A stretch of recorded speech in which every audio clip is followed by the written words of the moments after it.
My next guest currently has 8 albums on the Billboard country charts, unheard of. He's one of the hottest recording artists in the business and is quickly living up to his legendary namesake. His latest album, I have a copy of it right here, is entitled Hank Williams Jr. High Notes. Ladies and gentlemen, please welcome Hank Williams Jr.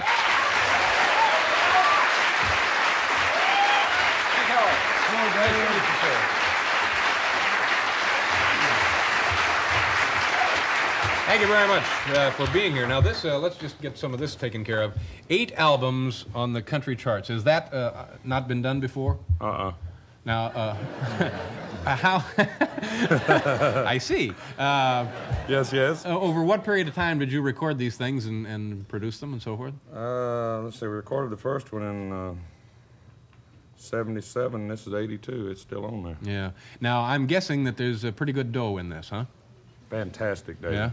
Yeah. Things weren't always fantastic for you, though, were they? No, they weren't. Yeah. Hank Williams Jr., that name gets you started real good in some ways, and it also closes the door in some other ways.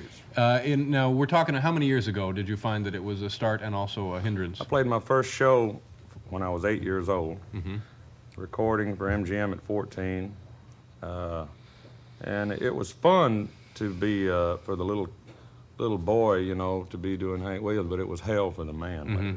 So, right about 20 and 21, that's when I started. Now, for people who may not know what you're talking about, when your dad died, who was a legendary musician, and people loved him so that actually, you were just called upon to kind of fill in, right? Yeah, well. At 8 years old.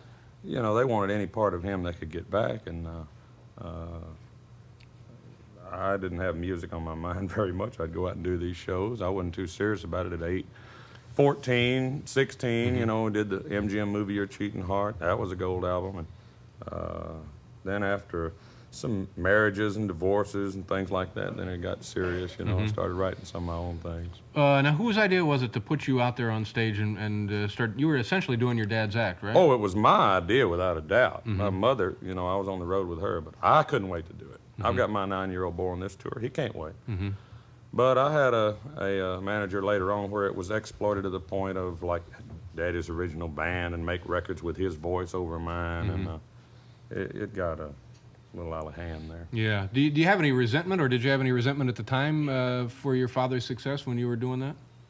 Oh, no, not back then. You know, I had him on a pedestal, and then I've got a song called Family Tradition. You know, if I get stoned and sing all night long, that's a family tradition. And I would ask Ernest Tubb, what about it, Ernest? Well, yes, son, that's the way it was, yeah. And I started getting the truth from some of these guys, and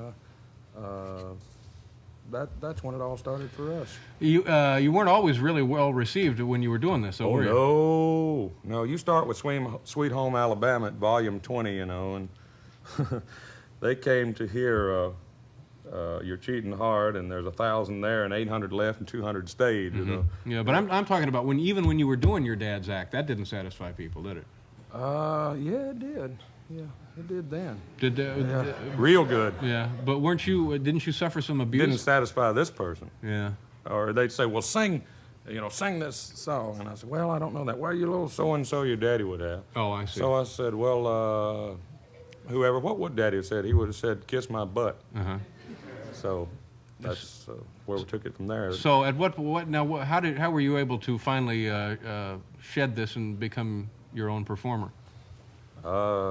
Writing songs and doing shows and showing off. Opening for some people like Marshall Tucker Band, the Allman Brothers, Waylon Jennings. Yeah. To another audience. That's what helped me with Johnny Cash, all my old rowdy friends. Tell me about Falling Off a Mountain. Well, we cut an album called Hank Jr. and Friends, Charlie Daniels, Toy Caldwell, and Chuck Leavell. That's the Marshall Tucker Band and the Allman Brothers, some of the hottest groups back then in '75. Things were opened up. We're going to start doing some shows. We were descending from about 10,800 feet on the Montana-Idaho border. Now, not you and the whole band. No, just me and a rancher and his son.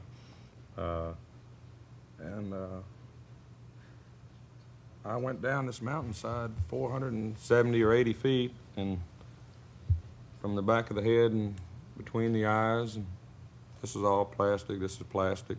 No gums, all of this, and 8 operations. And I thought singing is over, and never look at any ladies again. And really thought it was How all long ago over. was all of that? 75. Good heavens. Well, let's dispense with the funny stuff. We'll come back and